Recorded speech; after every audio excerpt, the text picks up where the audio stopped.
Hi dear students, welcome back. അപ്പോൾ നമ്മൾ ഇന്ന് പ്ലസ് ടുവിലെ ഏറ്റവും പ്രധാനപ്പെട്ട ഒരു ചാപ്റ്റർ ആയിട്ടുള്ള ബയോടെക്നോളജി ആൻഡ് ഇറ്റ്സ് ആപ്ലിക്കേഷൻസിലെ പ്രധാനപ്പെട്ട ചില കോൺസെപ്റ്റുകളാണ് ഇന്നത്തെ ക്ലാസ്സിൽ ഡിസ്കസ് ചെയ്യുക.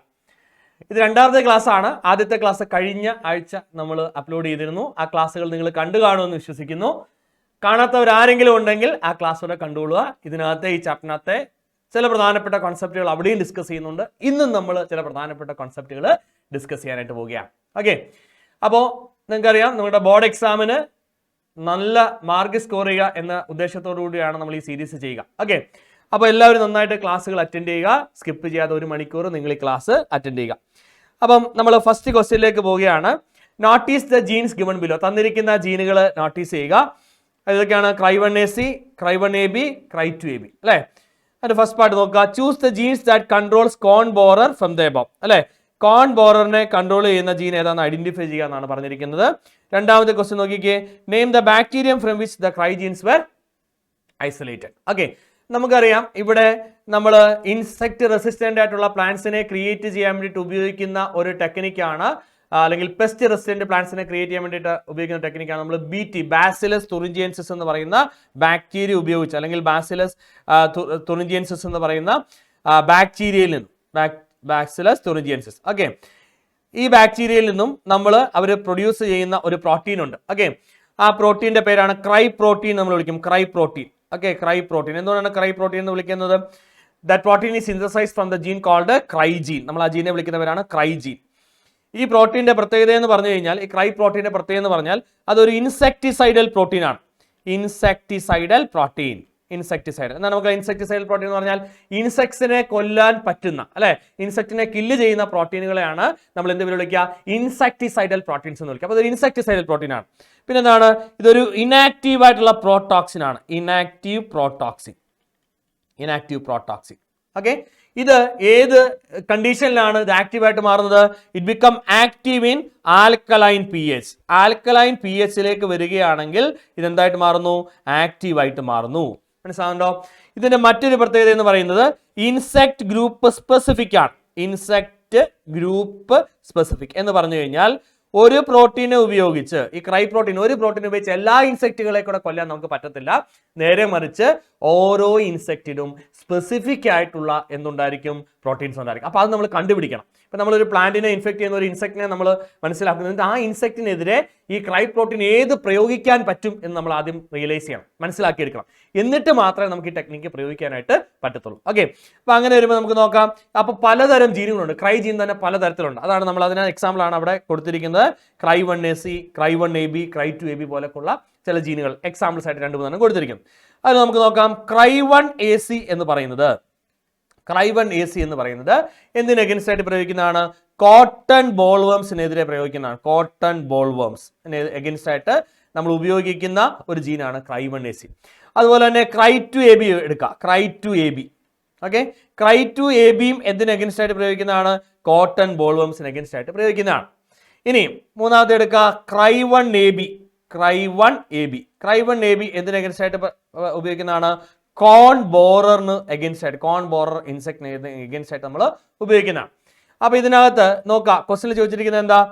കോൺ ബോററിന് എഗൻസ്റ്റ് ആയിട്ട് ഉപയോഗിക്കുന്ന ഏതാണെന്നാണ് ചോദിച്ചിരിക്കുന്നത്. അപ്പൊ കോൺ ബോററിന് എഗൻസ്റ്റ് ആയിട്ട് ഉപയോഗിക്കുന്ന ജീനിനെ ഉപയോഗിച്ച്, അല്ലെങ്കിൽ ആ ജീൻ സിന്തസൈസ് ചെയ്യുന്ന ആ പ്രോടോക്സിൻ ഉപയോഗിച്ച് നമുക്ക് ആരെ കൊല്ലാൻ പറ്റത്തില്ല? കോട്ടൺ ബോൾവേംസിനെ കൊല്ലാനായിട്ട് പറ്റത്തില്ല. Because it is insect group specific. മനസ്സിലാവുന്നുണ്ടോ? അപ്പൊ ഇവിടെ ആൻസർ ഏതാ വരിക? ഇവിടെ Cry1AB ആണ് ആൻസർ ആയിട്ട് വരിക. Cry1AB ആണ് നമ്മൾ കോൺ ബോററിന് എഗൻസ്റ്റ് ആയിട്ട് ഉപയോഗിക്കുക. ഓക്കെ, അടുത്ത് നോക്കുക. Name the bacterium from which the cry genes were isolated. Cry genes കണ്ടുപിടിച്ചിരിക്കുന്ന ബാക്ടീരിയ ഏതാണ്? നമ്മൾ ഓൾറെഡി പറഞ്ഞു, ബാസിലസ് തുറിഞ്ചിയൻസിസ്. ഓക്കെ, അപ്പൊ അതുകൊണ്ട് തന്നെ ബാസിലസ് തുറിഞ്ചിയൻസിസ് കിട്ടുന്ന പ്രോട്ടീൻ ആയതുകൊണ്ട് നമ്മൾ അതിനെ BT പ്രോട്ടീൻ അല്ലെങ്കിൽ BT ടോക്സിൻ എന്ന് വിളിക്കും അല്ലെ. അപ്പൊ അത് ഉപയോഗിച്ച്, BT ടോക്സിൻ ഉപയോഗിച്ച് നമ്മൾ ക്രിയേറ്റ് ചെയ്തെടുക്കപ്പെടുന്ന പെസ്റ്റ് റെസിസ്റ്റന്റ് പ്ലാന്റ്സ് നമ്മൾ എന്ത് പേര് വിളിക്കുന്നു?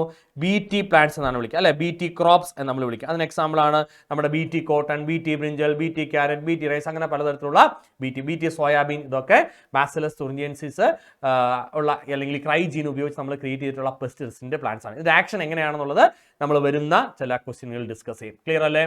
ഓക്കെ അല്ലേ? അപ്പോൾ ഒന്നാമത്തെ ക്വസ്റ്റ്യൻ ക്ലിയർ ആയി. രണ്ടാമത്തെ ക്വസ്റ്റ്യനിലേക്ക് കിടക്കുന്നു. Early diagnosis is an essential for the effective treatment of a disease. Write any two molecular diagnostic method. Okay, നമുക്കറിയാം ഏതൊരു ഡിസീസിനെ സംബന്ധിച്ചിടത്തോളം അതിന്റെ ക്യൂറിംഗ് എന്ന് പറയുന്നത് ആ ഡിസീസ് എത്രയും ഏർലി ആയിട്ട് കണ്ടുപിടിക്കുക എന്നുള്ളതാണ്. അല്ലെ, ഏറ്റവും തുടക്കത്തിൽ കണ്ടുപിടിക്കാൻ നമുക്ക് ഈസി ആയിട്ട് ആ ഡിസീസ് നമുക്ക് എന്ത് ചെയ്യാനായിട്ട് പറ്റും, ഓവർകം ചെയ്യാനായിട്ട് പറ്റും.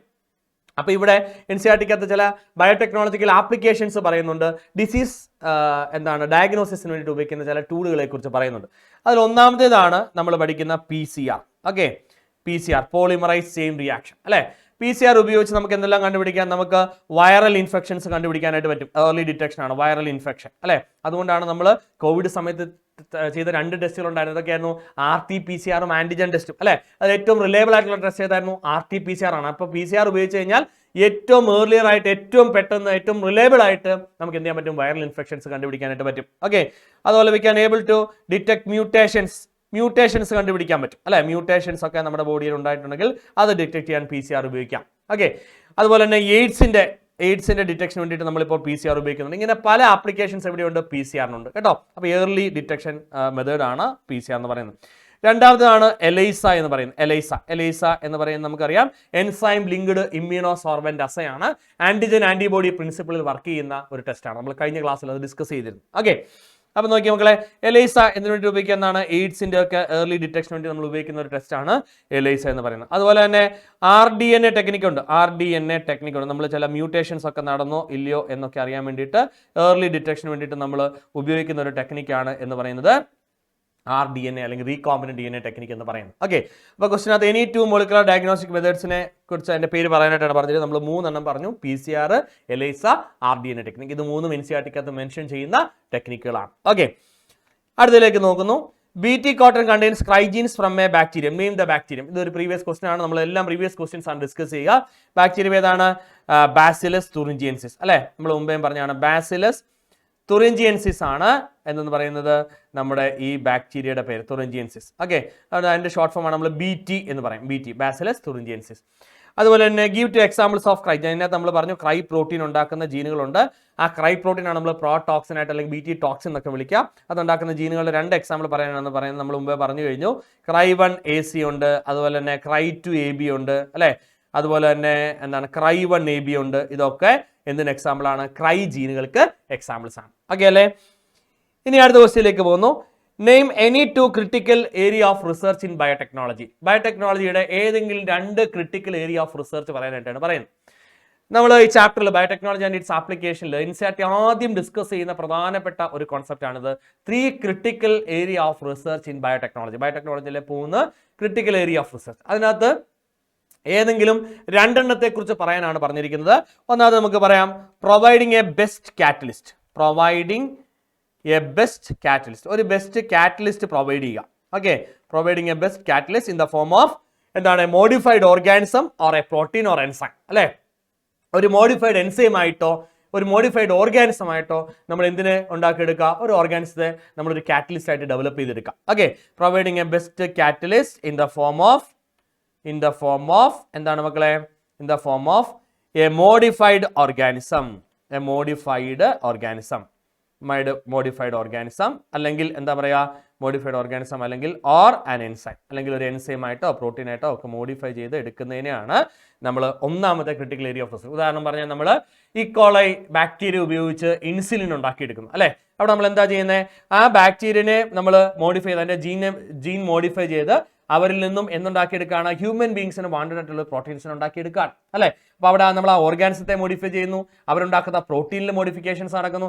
അത്തരത്തിലുള്ള ഒരു മോഡിഫിക്കേഷൻ അല്ലെങ്കിൽ അവിടെ അത്തരം ഓർഗാനിസത്തെ ഡെവലപ്പ് ചെയ്യുക. അല്ലെ, അതാണ് ഒന്നാമത്തെ ആപ്ലിക്കേഷൻസ് ബയോടെക്നോളജിന്.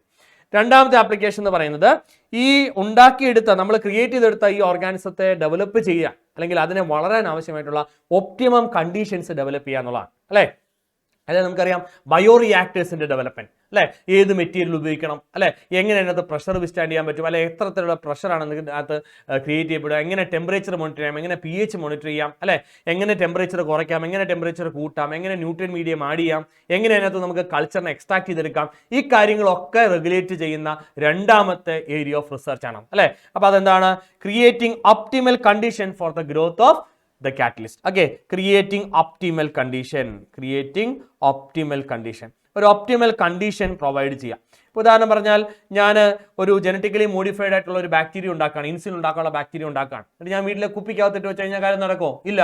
അതിന് എന്ത് ചെയ്യണം? അതിനെ ഞാൻ കൊണ്ടുവന്ന് ഏതെങ്കിലും കൺട്രോൾഡ് കണ്ടീഷനിൽ നമ്മൾ കൊടുക്കണം. ഉദാഹരണത്തിന് നമ്മൾ ഉപയോഗിക്കുന്ന ബയോ റിയാക്ടേഴ്സ് ഉണ്ട് അല്ലേ, സ്പാർജർ ടൈപ്പ്, സ്റ്റിറർ ടൈപ്പ് പോലെയുള്ള ബയോ റിയാക്ടേഴ്സിനകത്ത് ഒന്നെങ്കിൽ ബാച്ച് കൾച്ചർ ആകാം, അല്ലെങ്കിൽ കണ്ടിന്യൂസ് കൾച്ചർ ആകാം. ഇങ്ങനെ കൾച്ചേഴ്സ് ചെയ്തിട്ട് വേണം നമ്മൾ എന്ത് ചെയ്യാൻ, ഈ ഒരു പ്രോസസ്സ് കണ്ടിന്യൂ ചെയ്യാൻ. അപ്പോൾ അതാണ് ബയോടെക്നോളജിയുടെ രണ്ടാമത്തെ ക്രിട്ടിക്കൽ ഏരിയ ഓഫ് റിസർച്ച് എന്ന് പറയുന്നത്. അപ്പോൾ തീർച്ചയായിട്ടും ഈ ബയോ റിയാക്ടേഴ്സിന്റെ ഒക്കെ ഡെവലപ്മെന്റ് എന്ന് പറയുന്നത് ടെക്നോളജിക്കൽ ഡെവലപ്മെന്റ് ആണ്. അപ്പോൾ അതുകൊണ്ടാണ് നമ്മൾ ഇതിനെ ബയോ ടെക്നോളജി എന്ന് പറയുന്നത്. ആദ്യത്തെ പാർട്ട് എന്ന് പറഞ്ഞാൽ ബയോളജിയാണ്, ഒരു ലിവിംഗ് ഓർഗാനിസത്തിന്റെ ഡെവലപ്മെന്റ് ആണ്, ജനറ്റിക് എഞ്ചിനീയറിംഗ് ആണ് അല്ലേ.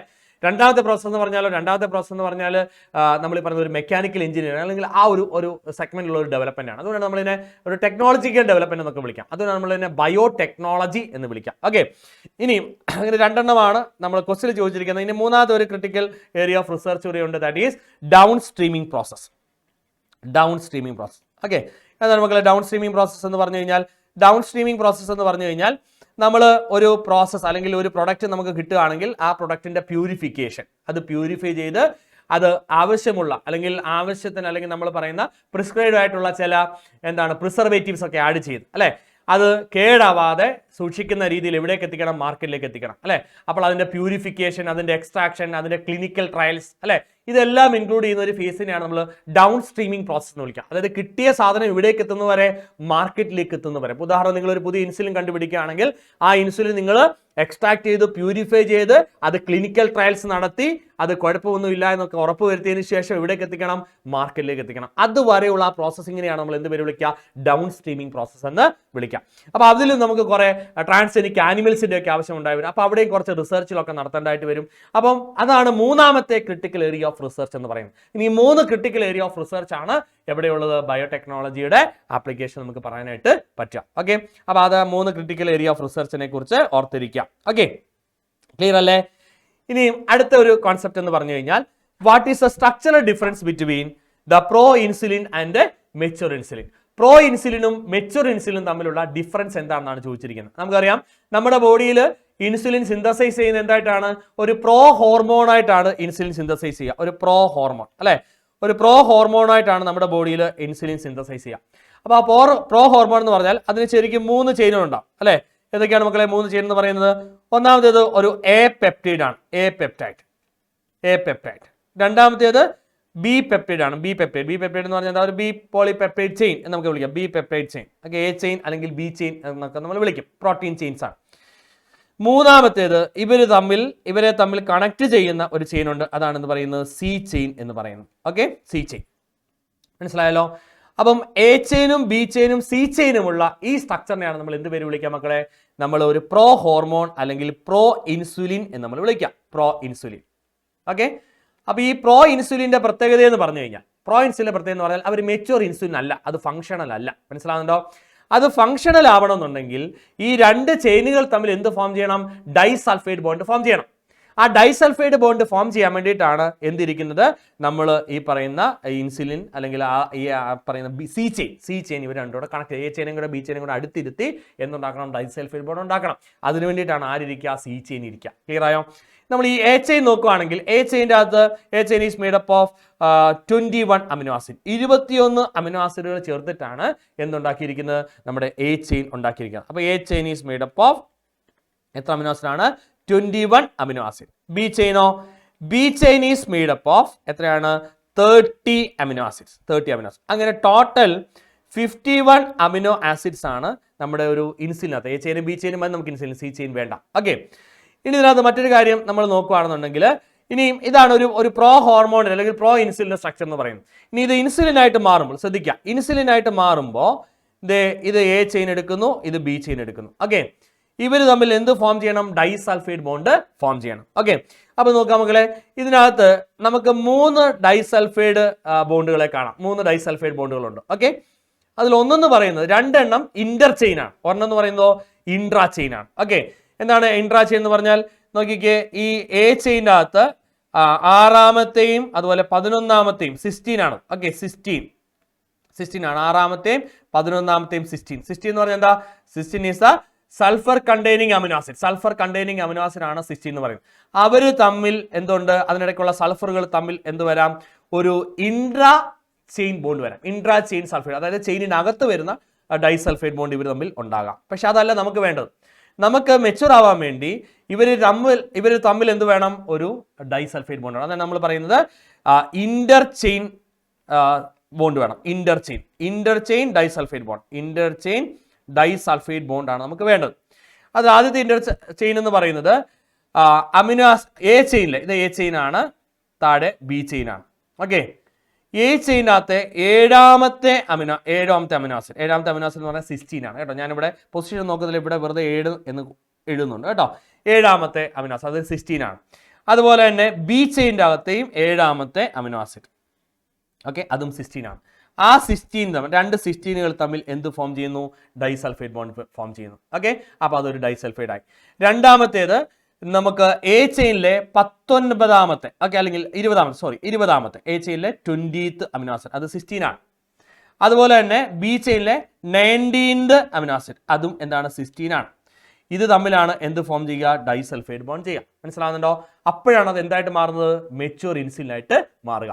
അപ്പൊ നമുക്കറിയാം ഈ ഇൻസുലിനകത്ത് ശരിക്കും 3 ഡൈസൾഫൈഡ് ബോണ്ടുകളുണ്ട്. അതിൽ 2 എണ്ണം ഇന്റർ ചെയിനും ഒരെണ്ണം ഇൻട്രാ ചെയിനുമാണ്. ഏതാണ് മക്കളെ ഇൻട്രാ ചെയിൻ എന്ന് പറഞ്ഞാൽ? ഏതൊക്കെയാ ഇൻട്രാ ചെയിൻ? ഒരെണ്ണമുണ്ട്. ഏതാണ് ഇൻട്രാ ചെയിൻ? ചെയിൻ്റെ ഇടയ്ക്ക് വരും. അത് ഏത് ചെയിനിലായിരിക്കുന്നത്? എ ചെയിനിൻ്റെ അകത്ത് നമുക്കൊരു ഇൻട്രാ ചെയിൻ ഉണ്ട്. ഓക്കെ, ഏതാണ് ഇൻട്രാ ചെയിൻ ബോണ്ട്? ഏതൊക്കെയാണ് ഇൻട്രാ ചെയിൻ? ആര് തമ്മിലാണ്? 6ാമത്തെയും 11ാമത്തെയും സിസ്റ്റീൻസ് തമ്മിൽ. ഓക്കെ, സിസ്റ്റീൻ തമ്മിൽ ഇൻട്രാ ചെയിൻ ഉണ്ട്. ഓക്കെ, ഇനിയും ബി ചെയിനിലും ഇനി നമുക്ക് വേണ്ടത് ഇനി അടുത്തൊരു ഇന്റർ ആണ് അല്ലെ, ഇന്റർ ചെയിൻ ആണ്. ഇന്റർ ഡൈസൾഫൈഡ് ബോണ്ട് എന്ന് പറഞ്ഞാൽ എന്താ? ഇന്റർ ചെയിൻ ഡൈസൾഫൈഡ് ബോണ്ട് ഏതൊക്കെയാണ് നോക്കിക്കേ, എക്കകത്തെ 7ഉം ബിക്കകത്തെ 7ഉം തമ്മിൽ. ഓക്കെ, അതുപോലെ തന്നെ മറ്റൊന്നെന്ന് പറഞ്ഞാൽ എക്കകത്തെ 20യും ബിക്കകത്തെ 19ഉം തമ്മിൽ എന്തുണ്ട്, ഈ പറയുന്ന ഡൈസൾഫൈഡ് ബോണ്ട് ഉണ്ട്. ക്ലിയർ ആയോ? മനസ്സിലായോ? അപ്പോൾ അതിൻ്റെ ആ പൊസിഷൻ ഒന്നും അറിഞ്ഞില്ലെങ്കിലും നമ്മൾ ഓർത്തിരിക്കുക, ഇവിടെ ചോദിച്ചിരിക്കുന്ന പോലെ എങ്ങനെയാണ് ഒരു പ്രോ ഇൻസുലിൻ മെച്ചുവർ ഇൻസുലിൻ ആവുന്നത്? ഒരു പ്രോ ഇൻസുലിൻ മെച്ചുവർ ഇൻസുലിൻ ആയി കഴിയുമ്പോൾ ഒന്നാമത്തെ കാര്യം, അതിനകത്ത് 2 ചെയിനേ ഉള്ളൂ. ഏതൊക്കെയാണ്? എ ചെയിനും ബി ചെയിനും. രണ്ടാമത്തെ കാര്യം, ഈ 2 ചെയിനുകൾ തമ്മിൽ എന്ത് ഫോം ചെയ്യുന്നു? ഡൈസൾഫൈഡ് ബോണ്ട് ഫോം ചെയ്യുന്നു. ഈ ഡൈസൾഫൈഡ് ബോണ്ട് ആര് തമ്മിലാണ് ഉണ്ടാക്കുന്നത്? സിസ്റ്റീൻസ് തമ്മിലാണ് അല്ലെ. സിസ്റ്റീൻ എന്ന് പറയുന്നത് സൾഫർ കണ്ടെയ്നിങ് അമിനോ ആസിഡ്. ഏതാണ് ഒന്നാമത്തെ ഇന്റർ ചെയിൻ ബോണ്ട് എന്ന് പറയുന്നത്? എ ചെയിൻ്റെ 7ാമതിരിക്കുന്ന സിസ്റ്റീനും ബി ചെയിൻ്റെ 7ാമതിരിക്കുന്ന സിസ്റ്റീനും തമ്മിൽ ഡൈസൾഫൈഡ് ബോണ്ട് ഫോം ചെയ്യുന്നു, ഇന്റർ ഡൈസൾഫൈഡ് ബോണ്ട്. ഓക്കെ, അതുപോലെ തന്നെ എ ചെയിൻ്റെ രണ്ടാമത്തെ ഇന്റർ ചെയിൻ ഡൈസൾഫൈഡ് ബോണ്ട് എന്ന് പറയുന്നത് എ ചെയിൻ്റെ 20ാമത്തെ amino acid, that is cysteine. B ചെയിൻ്റെ 19ാമത്തെ amino acid, that is also cysteine. ഇവർ തമ്മിൽ എന്ത് ഫോം ചെയ്യുന്നു? ഡൈസൾഫൈഡ് ബോണ്ട് ഫോം ചെയ്യുന്നു. ക്ലിയർ ആയോ? മനസ്സിലായോ? അപ്പോൾ അങ്ങനെയാണ്. അപ്പം ഡിഫറൻസ് എന്ന് പറഞ്ഞാൽ അതാണ്. എ ചെയിന് അല്ലെങ്കിൽ ഒരു പ്രോ ഹോർമോൺ അല്ലെങ്കിൽ പ്രോ ഇൻസുലിന് എ ചെയിനും ഉണ്ട്, ബി ചെയിനും ഉണ്ട്, സി ചെയിനും ഉണ്ട്. ഓക്കെ, എന്തില്ല? Disulphide bond, Inter disulphide bond ഇല്ല. ഇൻട്രാ വരാം, പക്ഷേ ഇന്റർ ഡൈസൾഫൈഡ് ബോണ്ട് ഇല്ല. രണ്ടാമത്തെ ഡിഫറൻസ് എന്ന് പറയുന്നത്, ഒരു മെച്ചുവർ ഇൻസുലിനകത്ത് നമുക്ക് എന്തുണ്ട്? ഡൈസൾഫൈഡ് ബോണ്ടുകളുണ്ട്, പക്ഷേ എന്തില്ല? സി ചെയിൻ ഇല്ല. ഇവർ രണ്ടുപേരോടെ കണക്ട് ചെയ്യുന്ന സി ചെയിൻ അവിടെ ഇല്ല. ഓക്കെ, അപ്പോൾ ആ ഡിഫറൻസ് കൃത്യമായിട്ട് ഓർത്തിരിക്കാം. അടുത്ത് നോക്കുക, gene therapy is a corrective technique for hereditary diseases. How is adenine deaminase deficiency treat using gene therapy? Gene therapy ഉപയോഗിച്ച് അല്ലെങ്കിൽ ജീൻ തെറാപ്പിയിൽ അഡിനേസിൻ ഡിഅമിനേസ് ഡെഫിഷ്യൻസി എങ്ങനെയൊക്കെ ട്രീറ്റ് ചെയ്യാം എന്നുള്ള, ഡെഫിഷ്യൻസി എങ്ങനെയൊക്കെ ട്രീറ്റ് ചെയ്യാം എന്നാണ് ചോദിച്ചിരിക്കുന്നത്. നമുക്കറിയാം അഡിനോസിൻ ഡി അമിനേസ് എന്ന് പറയുന്നത് എന്താണ്? നമ്മുടെ ടി സെൽസിൻ്റെയും ബി സെൽസിൻ്റെയും ഒക്കെ മെച്യൂരിറ്റി അല്ലെ, maturity of immune cells. Okay, maturity of അല്ലെങ്കിൽ മെച്യൂറേഷൻ ഓഫ് എന്താണ്? ഇമ്മ്യൂൺ സെൽസിൻ്റെ മെച്യൂരിറ്റിക്ക് സഹായിക്കുന്ന സെല്ലുകളാണ് അല്ലെങ്കിൽ എന്താണ്? എൻസൈമാണ് എന്ന് പറയുന്നത് എ ഡി അല്ലെങ്കിൽ അഡിനോസിൻ ഡി അമിനേസ്. അതിൻ്റെ ഡെഫിഷ്യൻസി വന്നു കഴിഞ്ഞാൽ എന്ത് സംഭവിക്കും? നമ്മുടെ ടി സെൽസും ബി സെൽസും ഒന്നും മെച്യൂർ ആവാതിരിക്കും. അപ്പോൾ നമ്മുടെ ഇമ്മ്യൂൺ സിസ്റ്റത്തെ ബാധിക്കും. അത് ഒഴിവാക്കാൻ വേണ്ടി പല മെത്തേഡുകളുണ്ട്. ഒന്ന് ബോൺ മാരോ ട്രാൻസ്പ്ലാന്റേഷൻ ഒരു ടെക്നിക്കാണ്. ബോൺ മാരോ ട്രാൻസ്പ്ലാന്റേഷൻ അല്ലേ, ബോൺ മാരോ ട്രാൻസ്പ്ലാന്റേഷൻ ഒരു ടെക്നിക്കാണ്. അതേപോലെ തന്നെ മറ്റൊരു ടെക്നിക്കാണ് എന്താണ്? എൻസൈം തെറാപ്പി അല്ലെ. എൻസൈംസ് നമ്മൾ അല്ലെങ്കിൽ ഇഞ്ചക്ഷൻസ് എടുക്കുക എന്നുള്ളത് ഒരു ടെക്നിക്കാണ്. രണ്ടാമത് നമ്മളിവിടെ RDNA ടെക്നിക്ക് ഉപയോഗിച്ച് നമുക്ക് ചെയ്യാം. RDNA ടെക്നിക്ക് ഉപയോഗിച്ച് നമുക്ക് എന്ത് ചെയ്യാം? നമ്മളൊരു പേഷ്യൻറ്റിൻ്റെ ലിംഫോസൈറ്റ്സ് ഐസൊലേറ്റ് ചെയ്യുന്നു. അതിലേക്ക് ഫങ്ഷണൽ ആയിട്ടുള്ള ഓക്കെ, ഒരു ഫങ്ഷണൽ ആയിട്ടുള്ള ADA ജീനിന്റെ എന്ത് ആഡ് ചെയ്യാം? കോംപ്ലിമെന്ററി DNA അല്ലെങ്കിൽ cDNA ആഡ് ചെയ്യാം. ഓക്കെ, ആ T സെൽസ് എന്നിട്ട് നമ്മൾ എവിടേക്ക് ഇൻഫ്യൂസ് ചെയ്ത് കൊടുക്കണം? ഒരു പേഷ്യന്റിലേക്ക് നമ്മൾ ഇൻഫ്യൂസ് ചെയ്ത് കൊടുക്കാം. ഓക്കെ, പേഷ്യന്റിലേക്ക് നമ്മൾ ഇൻഫ്യൂസ് ചെയ്ത് കൊടുത്തു കഴിഞ്ഞാൽ ഈ ഫങ്ഷണൽ ആയിട്ടുള്ള, ഇപ്പം നമ്മൾ ഈ കോംപ്ലിമെന്ററി DNA വെച്ച് കൊടുത്തത് കൊണ്ട് ഫങ്ഷണൽ ആയിട്ടുള്ള ജീനാണ് അല്ലേ, ആ T സെൽസ് ഫങ്ഷണൽ ആയിട്ട് എന്ത് പ്രൊഡ്യൂസ് ചെയ്യും? നമ്മുടെ അഡിനോസിൻ ഡീഅമിനേസ് പ്രൊഡ്യൂസ് ചെയ്യും അല്ലേ. അപ്പോൾ ആ പേഷ്യന്റിന് അഡിനോസിൻ ഡീഅമിനേസ് കിട്ടും, അവരുടെ T സെൽസും B സെൽസും ഒക്കെ മെച്യൂർ ആവും, അതങ്ങനെ കണ്ടിന്യൂസ് ആയിട്ട് അവരുടെ ഇമ്മ്യൂൺ സിസ്റ്റം ഒക്കെ ഓക്കെയാണ്. പക്ഷെ കുറെ കഴിയുമ്പോൾ നമ്മൾ ഇൻഫ്യൂസ് ചെയ്ത് കൊടുത്ത ഈ T സെൽസ് എന്ത് ചെയ്ത് പോകാം? നശിച്ചു പോകാം. ഓക്കെ, ഇൻസൈഡ് പറയുന്നുണ്ട് these cells are not immortal. Not immortal എന്ന് പറഞ്ഞാൽ എന്താ? അത് കുറെ കഴിയുമ്പോൾ ചത്തു പോകാം, നശിച്ചു പോകാം അല്ലെ. ഈ സെല്ലുകൾ നമ്മൾ RDNA ടെക്നിക്ക് വഴി ഇൻഡ്യൂസ് ചെയ്ത സെല്ലുകൾ എന്ത് ചെയ്ത് പോകാം? നശിച്ചു പോകാം. നശിച്ചു പോയി കഴിഞ്ഞാൽ പിന്നെ അത് റീജനറേറ്റ് ചെയ്യുമോ? ഇല്ല. അപ്പം അങ്ങനെ വരുമ്പോൾ നമ്മൾ പീരിയോഡിക് ആയിട്ട് ഇത് എന്ത് ചെയ്തുകൊണ്ട് ഇരിക്കണം? ഇങ്ങനെ ഈ പറയുന്ന റീകോമിനന്റ് DNA ടെക്നിക്ക് ഉപയോഗിച്ചുള്ള മോഡിഫൈ ചെയ്ത ലിംഫോസെൽസ് നമ്മൾ എന്ത് ചെയ്ത് കൊടുക്കണം? നമ്മൾ ഇടയ്ക്കിടയ്ക്ക് ഇഞ്ചെക്ട് ചെയ്ത് കൊടുക്കണം. ഇനിയും ഇതൊരു പെർമനന്റ് ക്യൂറായിട്ട് മാറണമെന്നുണ്ടെങ്കിൽ നമ്മൾ ഏത് സ്റ്റേജ് ചെയ്യണം? ഏർലി എംബ്രിയോണിക് സ്റ്റേജിൽ ചെയ്യണം അല്ലേ. ഏർലി എംബ്രിയോണിക് സ്റ്റേജിൽ നമ്മൾ ചെയ്യുകയാണെങ്കിൽ നമുക്ക് ഇത് ഒരു പെർമനന്റ് ക്യൂറായിട്ട് മാറ്റാനായിട്ട് സാധിക്കും. ക്ലിയർ ആയോ? മനസ്സിലായോ? അപ്പം നോക്കിയേ, gene therapy is a corrective therapy for hereditary disease. How is adenosine deaminase deficiency treat using gene therapy? നമ്മൾ ചെയ്യുന്നത് എങ്ങനെയാണ്? എന്താണ്, പേഷ്യൻറ്റിൻ്റെ ബ്ലഡിൽ നിന്ന് നമ്മൾ ലിംഫോസൈറ്റ് സെൽസ് ഐസൊലേറ്റ് ചെയ്യുന്നു, അവിടേക്ക് നമ്മൾ എന്ത് ഇൻസേർട്ട് ചെയ്ത് കൊടുക്കുന്നു? ഫങ്ഷണൽ ആയിട്ടുള്ള ഈ ADA ജീനിന്റെ cDNA നമ്മൾ എന്ത് ഉപയോഗിച്ച് ട്രാൻസ്ഫർ ചെയ്യും മക്കളെ? നമ്മൾ റെട്രോ വൈറൽ മെത്തേഡ് ഉപയോഗിച്ച് ട്രാൻസ്ഫർ ചെയ്യും അല്ലെ. ട്രാൻസ്ഫർ ചെയ്ത് അവിടേക്ക് വരുന്ന ആ T സെൽസിലെ നമ്മൾ മൾട്ടിപ്ലൈ ചെയ്തെടുക്കുന്നു. ആ മൾട്ടിപ്ലൈ ചെയ്തെടുക്കുന്ന T സെൽസിന്റെ കുറേ കോപ്പീസിനെ നമ്മൾ എവിടേക്ക് ഇഞ്ചെക്ട് ചെയ്യുന്നു? പേഷ്യന്റിലേക്ക്, പേഷ്യന്റെ ബോൺ മാരോയിലേക്ക് നമ്മൾ ഇഞ്ചെക്ട് ചെയ്യുന്നു. പക്ഷെ കുറെ കഴിയുമ്പോൾ ഈ സെൽസ് എന്ത് ചെയ്ത് പോകാം? നശിച്ചു പോകാം. ഈ സെല്ലുകൾ നശിച്ചു പോയി കഴിഞ്ഞാൽ പിന്നെ അത് ഫങ്ഷനിലാവോ? ഇല്ല. അപ്പോൾ നമ്മൾ എന്ത് ചെയ്യണം? ഇടയ്ക്കിടയ്ക്ക് ഇങ്ങനെ ഇത് ഇൻസേർട്ട് ചെയ്ത് കൊടുക്കേണ്ടതായിട്ട് വരും. ഓക്കെ, പിന്നെ എന്താണ് ഒരു പെർമനന്റ് പരിഹാരം എന്ന് പറഞ്ഞാൽ? പെർമനന്റ് ക്യൂർ ആണെങ്കിൽ നമ്മൾ ഇത് ഏത് സ്റ്റേജ് ചെയ്യണം? ഏർലി എംബ്രിയോണിക് സ്റ്റേജിൽ ഇത് ചെയ്യണം. ക്ലിയർ ആയോ? മനസ്സിലായോ? ഓക്കെ ആണോ? യെസ്. അപ്പോൾ ആ ഒരു കോൺസെപ്റ്റ് ക്ലിയർ ആയി എന്ന് വിചാരിക്കുന്നു. ഓക്കെ, അടുത്തതിലേക്ക് പോവാണ്. ശ്രദ്ധിക്കുക, അടുത്ത കോൺസെപ്റ്റിലേക്ക് നമ്മൾ പോകുന്നു. BT toxin does not kill bacillus but it kill insects. Write the reason. Okay, BT toxins ആരെ കൊല്ലാം? BT toxins ഇൻസെക്റ്റുകളെ കൊല്ലാം, പക്ഷെ ആരെ കൊല്ലത്തില്ല? ബാക്ടീരിയ കൊല്ലത്തില്ല. കാരണം ബാസിലസ് തുറിഞ്ചിൻസിസ് പറഞ്ഞ ബാക്ടീരിയ ഈ പ്രോട്ടീൻ കാരണം നശിച്ചു പോകുന്നില്ല. അതിന് റീസൺസ് പറയാമോ എന്നാണ് ചോദിച്ചിരിക്കുന്നത്. Okay, write the reason. ഒന്നാമത്തെ കാര്യം എന്ന് പറയുന്നത് ഈ BT toxin എന്ന് പറയുന്നത് എന്താണ്? ഒരു ഇൻസെക്ടിസൈഡൽ പ്രോട്ടീൻ ആണ്. Insecticidal protein. ഓക്കെ, എന്താണ് മക്കളെ ഇൻസെക്ടിസൈഡൽ പ്രോട്ടീൻ എന്ന് പറഞ്ഞു കഴിഞ്ഞാൽ? ഇൻസെക്റ്റുകളെ കൊല്ലാൻ ഉപയോഗിക്കുന്നത്, ഇൻസെക്റ്റുകളെ കൊല്ലുന്ന ഒരു പ്രോട്ടീനാണ് എന്ന് പറയുന്നത് നമ്മുടെ BT toxin എന്ന് പറയുന്നത്. രണ്ടാമത്തെ കാര്യം എന്ന് പറഞ്ഞു കഴിഞ്ഞാൽ ഈ ബാസിലസ് തുറിഞ്ചിയൻസിസിൽ it is present as a protoxin. Okay, ഒരു പ്രോടോക്സിൻ ആയിട്ട് അല്ലെങ്കിൽ ഒരു പ്രോ ഹോർമോൺ ആയിട്ടാണ് ഈ പ്രോട്ടീൻ എവിടെ കാണപ്പെടുക? നമ്മുടെ ബാസിലസ് അല്ലെങ്കിൽ നമ്മുടെ എന്താണ് ബാസിലസ് തുറിഞ്ചിയൻസിസിൽ കാണപ്പെടുക. മനസ്സിലാവുന്നുണ്ടോ? അപ്പോൾ ഈ പ്രോടോക്സിനെ ആക്റ്റീവ് ആവുന്ന എപ്പോഴാണ്? ആക്റ്റീവ് ആവുന്ന only in the alkaline pH. Okay, alkaline pHൽ മാത്രമാണ് ഇത് ആക്റ്റീവായിട്ട് മാറുന്നത്. ഓക്കെ, ഇനി നമ്മൾ പഠിച്ചു ഇതിൻ്റെ മറ്റൊരു പ്രത്യേകത എന്ന് പറയുന്നത് ഈ പ്രോട്ടീൻ എന്ന് പറയുന്നത് ഇൻസെക്ട് ഗ്രൂപ്പ് സ്പെസിഫിക് ആണ്. ഓക്കെ, ഇൻസെക്ട് ഗ്രൂപ്പ് സ്പെസിഫിക് ആണ്. ഓക്കെ, അതായത് കോളിയോപ്റ്ററൻസ്, ഡിപ്റ്ററൻസ്, അങ്ങനെ ഇങ്ങനെ ഓരോ ഗ്രൂപ്പ് ഓഫ് ഇൻസെക്റ്റുകളെ കൊല്ലാൻ വേണ്ടി നമ്മൾ സ്പെസിഫിക് ആയിട്ടുള്ള പ്രോട്ടീൻസ് ആണ് നമ്മൾ എടുക്കേണ്ടത്. ഓക്കെ, അപ്പം നോക്കിയാൽ മക്കളെ, അപ്പോൾ ഇവിടെ നമ്മൾ പറയുന്നതാണ് എന്തുകൊണ്ട് ബാസിലസിനെ കൊല്ലുന്നില്ല എന്ന് പറഞ്ഞു കഴിഞ്ഞാൽ അതിൻ്റെ റീസൺ എന്താണ്? It's an insecticidal protein, it is present as protoxins ആയിട്ടാണ് അത് ബോഡിയിൽ പ്രസന്റ് ചെയ്യുക. അതുപോലെ മറ്റ് പ്രത്യേകത നോക്കുകയാണെങ്കിൽ ഇൻസെക്ട് ഗ്രൂപ്പ് സ്പെസിഫിക് ആണ്. അത് ഏത് pHലാണ്? ആൽക്കലൈൻ pHൽ മാത്രമാണ്. Okay, it is active only in the alkaline pH. Alkaline pHൽ മാത്രമാണ് ഇതെന്തായിട്ട് മാറുന്നത്? ആക്റ്റീവായിട്ട് മാറുക. ക്ലിയർ ആയോ? മനസ്സിലായോ? ഓക്കെ ആണോ? അപ്പോൾ ആ 4 പോയിന്റ് വ്യക്തമായിട്ട് ഓർത്തിരിക്കാം. ഓക്കെ, ഇനി നമ്മൾ നോക്കുന്ന ഒരു കാര്യം, explain the mechanism of insect resistance in BT cotton. BT cotton അല്ലെങ്കിൽ BT ക്രോപ്സിൽ കാണുന്ന ഇൻസെക്ട് റെസിസ്റ്റൻസ് എങ്ങനെയാണ് എന്നാണ് ചോദിച്ചിരിക്കുന്നത്. നമുക്കറിയാം, നമ്മൾ ബാസിലസ് തുറിഞ്ചിയൻസിസ് എന്ന് പറയുന്ന ബാക്ടീരിയയിൽ നിന്നും നമ്മൾ എന്ത് ഐസൊലേറ്റ് ചെയ്യുന്നു? നമ്മൾ ക്രൈ ജീൻസ് ഐസൊലേറ്റ് ചെയ്യുന്നു. ഓക്കെ, ഈ ക്രൈ ജീൻ പ്രൊഡ്യൂസ് ചെയ്യുന്ന പ്രോട്ടീൻ ഓൾറെഡി നമ്മൾ പറഞ്ഞു, ക്രൈ പ്രോട്ടീൻ എന്ന് നമ്മൾ പറയും. ക്രൈ പ്രോട്ടീൻ അല്ലെങ്കിൽ നമുക്ക് എന്ത് പേര് വിളിക്കാം, നമ്മൾ BT ടോക്സിൻ എന്നൊക്കെ നമ്മൾ വിളിക്കുന്നു അല്ലേ, അല്ലെങ്കിൽ BT പ്രോട്ടീൻ അല്ലെങ്കിൽ പ്രോടോക്സിൻ എന്നൊക്കെ നമ്മൾ വിളിക്കുന്നു.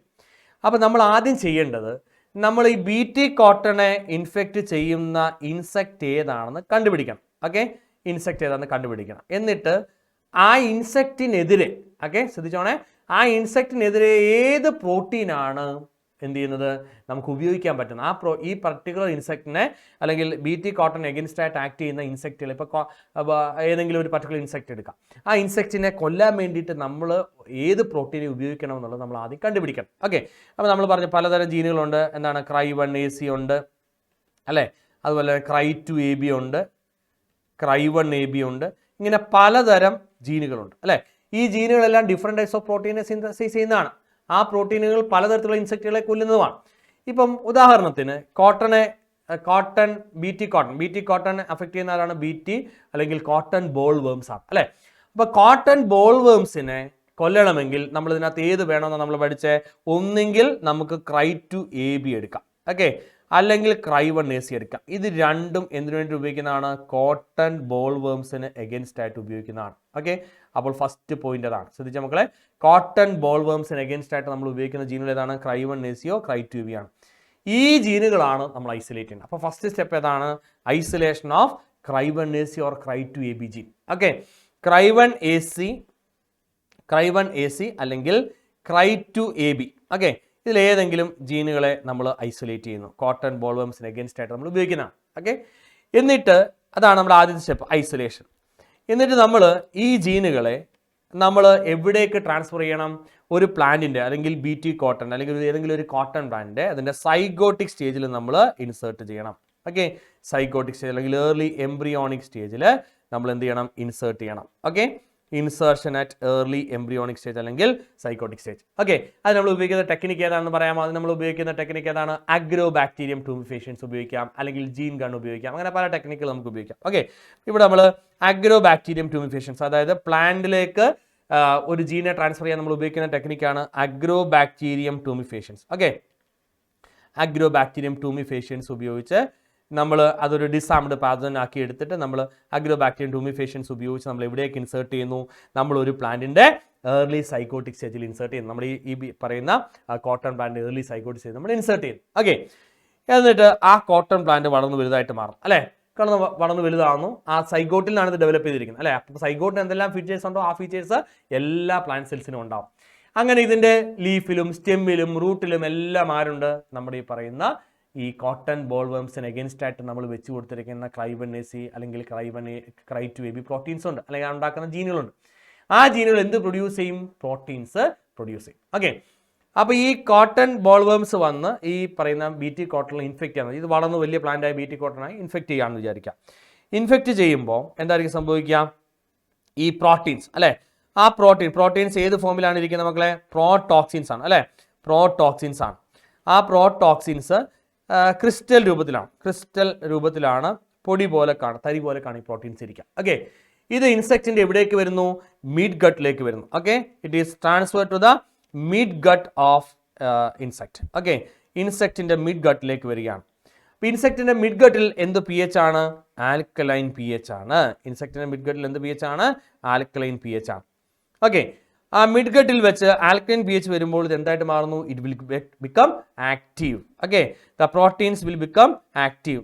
Okay, by solubilizing. ഓക്കെ, ഇത് സോലുബിലൈസ് ചെയ്ത് ഇത് എന്തായിട്ട് മാറുന്നു, വിൽ ബിക്കം ആക്റ്റീവ്. സോലുബിലൈസ് ചെയ്തിട്ട് ഇത് എന്തായിട്ട് മാറുന്നു, ആക്റ്റീവായിട്ട് മാറും. മനസ്സിലായോ?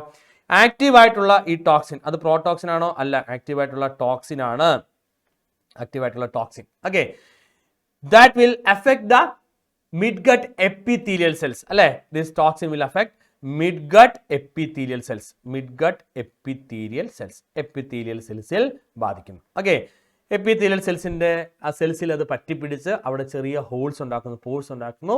ആ പോഴ്സ് വഴി ഇൻസെക്റ്റിന്റെ ബോഡി ഫ്ലൂയിഡ്സ് അകത്തേക്ക് കയറി സെല്ല് വീർക്കുന്നു അല്ലേ. That will results in the lysis of cells. Okay, lysis of സെൽസിന് എന്ത് ചെയ്ത് പോകാൻ, സെൽസ് നശിച്ചു പോകാൻ എന്തിന് കാരണമാകുന്നു, ഈ പറയുന്ന ടോക്സിൻസ് കാരണമാണ്. ക്ലിയർ ആകുന്നുണ്ടോ? അങ്ങനെ it will leads to the death of insect. Okay, lead to the death death of insect. Clear ആവുന്നുണ്ട് മക്കളെ? ഇങ്ങനെ നമ്മൾ ഈ ഒരു മോഡ് ഓഫ് ആക്ഷൻ ആണ് ആർക്കുള്ളത്? നമ്മുടെ പ്രോടോക്സിൻസിനുള്ളത്. അല്ലെങ്കിൽ നമ്മുടെ ഈ പറയുന്ന ക്രൈജീൻ അല്ലെങ്കിൽ ക്രൈ പ്രോട്ടീൻസ് അല്ലെങ്കിൽ BT ടോക്സിൻസ് ചെയ്യുന്ന ഒരു മോഡ് ഓഫ് ആക്ഷൻ ഇതാണ്. ഓക്കെ, അപ്പോൾ നമ്മൾ ആദ്യം കണ്ടുപിടിക്കേണ്ട ഏതാ? ഓരോ ഇൻസെക്റ്റിനും സ്പെസിഫിക് ആയിട്ടുള്ള പ്രോട്ടീൻ ഏതാണെന്ന് കണ്ടുപിടിക്കണം. എന്നിട്ട് നമ്മൾ ആ പ്രോട്ടീൻ ഉണ്ടാക്കുന്ന ജീനിനെ വേണം എവിടേക്ക് ഇൻസേർട്ട് ചെയ്ത് കൊടുക്കാൻ? ഏതാണോ ആ പർട്ടിക്കുലർ പ്ലാന്റ്, ആ പ്ലാന്റിന്റെ സൈക്കോട്ടിക് സ്റ്റേറ്റ് നമ്മൾ ഇൻസേർട്ട് ചെയ്ത് കൊടുക്കാൻ യൂസിങ് അഗ്രോബാക്ടീരിയം വെക്ടേഴ്സ്. ഓക്കെ, എന്നിട്ട് നമ്മൾ ആ പ്ലാന്റ് വളർന്നു കഴിയുമ്പോൾ ആ പ്ലാന്റ് എല്ലാ സെൽസിലും എന്തുണ്ടാവും? ഈ ജീൻ ഉണ്ടാവും. ആ ജീൻസ് എന്ത് പ്രൊഡ്യൂസ് ചെയ്യും? ഈ പറയുന്ന BT ടോക്സിൻസ് എന്ന് പറയുന്ന ആ പ്രോടോക്സിൻ പ്രൊഡ്യൂസ് ചെയ്യും അല്ലേ? ആ പ്രോടോക്സിൻ ക്രിസ്റ്റൽ രൂപത്തിലാണ് അല്ലേ? അത് സോലുബിലൈസ് ചെയ്ത് എന്ത് ചെയ്യണം? നമ്മുടെ സോൾബിലൈസ് ചെയ്യും. ഏത് കണ്ടീഷനിൽ? ആൽക്കലൈൻ pH അത് സോൾബിലൈസ് ചെയ്ത് നമ്മുടെ ഇൻസെക്റ്റിന്റെ മിഡ് ഗട്ടിലുള്ള എപ്പിത്തീലിയൽ സെൽസിൽ പറ്റിപ്പിടിച്ച് അവിടെ പോഴ്സ് ഉണ്ടാക്കും. ആ പോറുകൾ വഴി എന്താകത്തോട്ട് കയറും? ഇൻസെക്റ്റിന്റെ ബോഡി ഫ്ലൂയിഡ്സ് അകത്തേക്ക് കയറി സെൽസ് വീർത്ത് ചീർത്ത് പൊട്ടിപ്പോയി ഇൻസെക്റ്റ് എന്തായിട്ട് മാറും? ഡെഡായിട്ട് മാറും. ക്രൂരമായ കൊലപാതകമാണ്. മനസ്സിലായോ? ഇങ്ങനെയാണ് നമ്മൾ ഇൻസെക്റ്റിന് എഗൻസ്റ്റ് ആയിട്ട് എന്തുപയോഗിക്കുക? ഈ പറയുന്ന BT കോട്ടനെ നമ്മൾ BT ടോക്സിനെ നമ്മൾ ഉപയോഗിക്കാം. ഇങ്ങനെ ഓരോ ഗ്രൂപ്പിനും അല്ലെങ്കിൽ ഓരോ പ്ലാന്റ്സിനും സ്പെസിഫിക് ആയിട്ടുള്ള അല്ലെങ്കിൽ ഓരോ ഇൻസെക്റ്റിന് എഗൻസ്റ്റ് ആയിട്ട് സ്പെസിഫിക് ആയിട്ടുള്ള ഇത് കണ്ടുപിടിച്ച് വേണം നമ്മൾ ഈ ഒരു പ്രോസസ്സ് ചെയ്യാനായിട്ട്. ക്ലിയർ ആയോ? മനസ്സിലായോ? അപ്പോൾ ഇതാണ് അവിടുത്തെ ഒരു ടെക്നിക്ക് എന്ന് പറയുന്നത്. That is A mechanism. Okay, അപ്പോൾ ആ മെക്കാനിസം കൃത്യമായിട്ട് അറിഞ്ഞിരിക്കുക. പ്രോടോക്സിൻസ് ക്രിസ്റ്റൽ രൂപത്തിലാണ് ആക്റ്റീവ് ആകുന്നത്. ഏത് pH-ലാണ്? ആൽക്കലൈൻ pH-ലാണ്. അവിടെ വെച്ച് അത് സോൾബിലൈസ് ചെയ്യുന്നു. സോൾബിലൈസ് ചെയ്യുന്നത് എവിടേക്ക് പറ്റിപ്പിടിക്കുന്നു? മിഡ്ഗട്ടിൽ എപ്പിത്തീലിയൽ സെൽസിലേക്ക് പറ്റിപ്പിടിക്കുന്നു. അവിടെ ആ സെൽസ് പൊട്ടിപ്പോകാൻ കാരണമാകുന്നു. And it led to the death of that particular organism. Clear ആയോ? മനസ്സിലായോ? ഓക്കെ ആണോ? ഇനിയും അങ്ങനെയാണെങ്കിൽ നമ്മൾ അടുത്ത ക്വസ്റ്റിലേക്ക് പോകുന്നു. How does the structure of pro insulin differ from the mature insulin? നമ്മൾ നേരത്തെ പറഞ്ഞാണ് പ്രോ ഇൻസുലിനും മെച്ചുർ ഇൻസുലിനും തമ്മിലുള്ള വ്യത്യാസം നമ്മൾ പറഞ്ഞു. പ്രോ ഇൻസുലിനാണെങ്കിൽ എന്തായിരിക്കും മക്കളെ? പ്രോ ഇൻസുലിനാണെങ്കിൽ it have 3 chains. Okay, pro ഇൻസുലിനാണെങ്കിൽ 3 ചെയിൻസ് കാണിക്കും. മെച്ചുർ ഇൻസുലിനാണെങ്കിൽ എത്ര ചെയിനേ ഉള്ളൂ? Only have 2 chains. ഓക്കെ, ഏതൊക്കെയാണ് നമ്മുടെ പ്രോ ഇൻസുലിനുള്ള ചെയിനുകൾ? ഏതൊക്കെയാണ്? A ചെയിൻ ഉണ്ട്, അതുപോലെ തന്നെ B ചെയിൻ ഉണ്ട്, B പോളിപെപ്റ്റൈഡ് ചെയിൻ ഉണ്ട്, അതുപോലെ തന്നെ C ചെയിൻ ഉണ്ട്. ഓക്കെ, ഇങ്ങനെ 3 പോളിപെപ്റ്റൈഡ് ചെയിൻസ് ഉണ്ട്. ഓക്കെ, അതേസമയം മെച്ചുർ ഇൻസുലിനിലേക്ക് വരുമ്പോൾ എത്ര ചെയിനേ ഉള്ളൂ? 2 ചെയിനേ ഉള്ളൂ. ഏതൊക്കെയാണ്? A chain and B chain. Okay, മൂന്നാമത്തെ ഡിഫറൻസ് എന്ന് പറയുന്നത് പ്രോ ഇൻസുലിനകത്താണെങ്കിൽ എന്തില്ല? ഇന്റർ ഡൈസൾഫൈഡ് ബോണ്ടുകൾ ഇല്ല. ഇന്റർ ഡൈസൾഫൈഡ് ബോൺസ് ആബ്സെന്റ് ആണ്. ഓക്കെ, ആ സമയം ഇൻട്രാ ഉണ്ടാവാം. ഓക്കെ, A ചെയിൻ്റെ അകത്ത് ഇൻട്രാ ഡൈസൾഫൈഡ് ബോണ്ട് ഉണ്ട്, പക്ഷേ ഇന്റർ ഡൈസൾഫൈഡ് ബോണ്ട് ഇവിടെ ആബ്സെന്റ് ആണ്. പക്ഷേ മെച്ചുർ ഇൻസുലിനിലേക്ക് വരുമ്പോൾ നമുക്ക് പറയാം 2 Inter disulphide bonds, 2 Inter disulphide ബോണ്ടുകൾ നമുക്ക് എവിടെ കാണാം? നമുക്ക് ഈ മെച്ചുർ ഇൻസുലിനകത്ത് കാണാം. Inter disulphide bonds R present. Okay, അത് ആര് തമ്മിലാണ്? ഈ സൾഫർ എവിടെ ഇരിക്കുന്നതാണ്? 2 സിസ്റ്റീൻ്റെ അകത്തിരിക്കുന്ന 2 സൾഫറുകൾ തമ്മിലാണ് ഈ ബോണ്ട് ഫോം ചെയ്യുക. ഓക്കെ, അപ്പോൾ അത് കൃത്യമായിട്ട് അറിഞ്ഞിരിക്കുക. ഇതെങ്ങനെയാണ് ബോണ്ട് എന്നുള്ളത് നമ്മൾ തൊട്ട് മുമ്പ് മറ്റൊരു ക്വസ്റ്റിനകത്ത് നമ്മൾ ഡിസ്കസ് ചെയ്തിരുന്നു. ഓക്കെ, ഏതൊക്കെ പൊസിഷനിലാണ് ആ ബോണ്ട് വരുന്നത്? ഇത് 3 എണ്ണമാണ് ഇവ തമ്മിലുള്ള പ്രധാനപ്പെട്ട ഡിഫറൻസ് എന്ന് പറയുന്നത്. ഓക്കെ, വേറെ ഡിഫറൻസ് ആയിട്ട് നമുക്ക് പറയുകയാണെങ്കിൽ സ്ട്രക്ചറൽ ഡിഫറൻസ് ആണ് ചോദിച്ചിരിക്കുന്നത്. അല്ലെങ്കിൽ പ്രോ ഇൻസുലിൻ എന്ന് പറഞ്ഞാൽ എന്താണ്? പ്രോ ഇൻസുലിൻ എന്ന് പറയുന്നത് ഇനാക്റ്റീവ് ആണ് അല്ലേ? മെച്ചുർ ഇൻസുലിൻ എന്ന് പറയുന്നത് ആക്റ്റീവ് ആയിട്ടുള്ള പ്രോട്ടീനാണ്. ഓക്കെ, അത് നമുക്ക് പറയാം. ഇനിയും മറ്റൊരു കാര്യം എന്ന് പറഞ്ഞു കഴിഞ്ഞാൽ നമ്മുടെ ജീൻ തെറാപ്പിയാണ്. Gene therapy is a corrective therapy for hereditary diseases. Okay, name the disease which was successfully corrected by gene therapy for the first time. Okay, ഏതാണ്? നമ്മൾ അഡിനോസിൻ ഡീഅമിനേസ് ഡെഫിഷ്യൻസിയാണ്. ഡെഫിഷ്യൻസിയാണ് നമ്മൾ ആദ്യമായിട്ട് ക്യൂർ ചെയ്തത്. ആർക്കായിരുന്നു? ഒരു 4 year old ഗേൾ ചൈൽഡാണ്. Okay, 4 year old girl ചൈൽഡാണ് ഈ ഒരു ടെക്നിക്ക് അല്ലെങ്കിൽ ഈ ഒരു ടെക്നിക്ക് വഴി ആദ്യമായിട്ട് ക്യൂർ ചെയ്ത ഒരു കുട്ടിയെന്ന് പറയുന്നത്. അതിൻ്റെ പേര് അശാന്തി ഡിസിൽവ എന്നാണ്. ഓക്കെ, അശാന്തി ഡിസിൽവയാണ് ആദ്യമായിട്ട് ഈ ഒരു ജീൻ തെറാപ്പി ഉപയോഗിച്ച് അഡിനോസിൻ ഡീഅമിനേസ് വെച്ച് കറക്റ്റ് ചെയ്യുമ്പോൾ NCERT പറയുന്ന 4 year old ഗേൾ ചൈൽഡ് എന്ന് പറയുന്നത് ആരാണ്? അശാന്തി ഡിസിൽവയാണ്. ഓക്കെ, ഇനി അടുത്തത് how gene therapy is practice for permanent cure of disease. നമ്മൾ പറഞ്ഞു നമ്മൾ ജീൻ തെറാപ്പിയിൽ ടി സെൽസിനെ മോഡിഫൈ ചെയ്തിട്ടാണ് ഈ ഒരു ടെക്നിക്ക് ചെയ്യുക. പക്ഷേ ടി സെൽസ് എന്ന് പറയുന്നത് ഇമ്മച്വർ ആയിട്ടല്ല, അല്ലെങ്കിൽ നോട്ട് ഇമ്മച്വർ, അത് എന്താണ് നോട്ട് ഇമ്മോർട്ടൽ ആണ്, അതായത് മോർട്ടലാണ്, സെൽസ് നശിച്ചു പോകാം. അതുകൊണ്ട് തന്നെ പിന്നെ നമ്മൾ ഈ ടെക്നിക്ക് റിപ്പീറ്റ് ചെയ്യേണ്ടതായിട്ട് വരാറുണ്ട്, അല്ലേ, അല്ലെങ്കിൽ വരും. പക്ഷേ അതൊരു പെർമനന്റ് ക്യൂർ ആണെങ്കിൽ നമ്മൾ ഏത് സ്റ്റേജ് ചെയ്യണം? It should be done in early embryonic stage.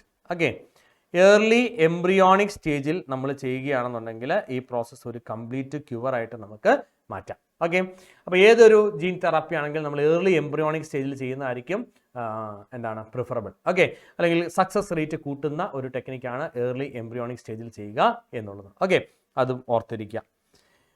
ഇനിയും ഓക്കെ, ഇനി അടുത്തൊരു കാര്യം എന്ന് പറയുന്നത്, അടുത്തൊരു ക്വസ്റ്റ്യൻ നോക്കുക. The regeneration of whole plants from any part of the plant grown under the sterile condition is called tissue culture. Okay, regeneration of whole plant. Okay, മൊത്ത പ്ലാന്റിന്റെ regeneration. Okay, from any part of the plant grown under sterile condition is called tissue culture. ഒന്നാമത് നോക്കുക, the general term for the part of plant taken out of tissue culture is called.